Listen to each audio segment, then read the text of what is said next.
l'objectif principal de la Constituante, reconstitue le peuple en tant que corps politique souverain. Voilà.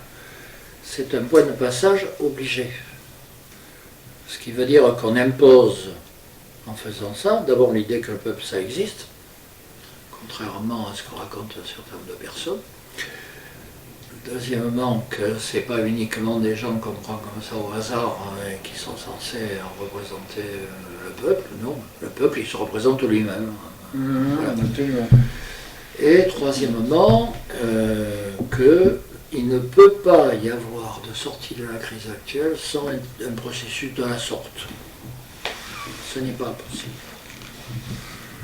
Sinon on court à l'affrontement, à la violence. Alors là, rajouter à ça que sur le plan international, c'est pas la grande paix mondiale qui s'annonce, tout en même temps. Ouais, les ingrédients sont là pour un déchirement. Mais là, on a un discours politique qui est devenu catastrophique, c'est uniquement des slogans qu'on répète comme ça. Puis la représentation. C'est-à-dire que la classe politique aussi qu'on a aujourd'hui n'est pas tout à fait celle que... Alors, la classe politique, peut-être, c'est pas à moi de dire qu'elle était mieux avant, évidemment. Ouais. Mais on peut le dire quand même. Ça, c'est vous qui le dites. Mais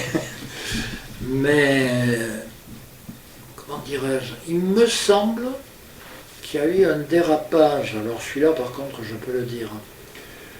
C'est que il y a toujours eu, en démocratie en tout cas, mais même sous l'Ancien Régime, des carrières politiques.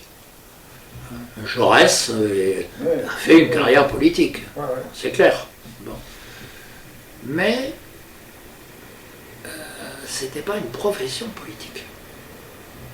La profession de Jaurès, c'était prof de philo, puis après journaliste.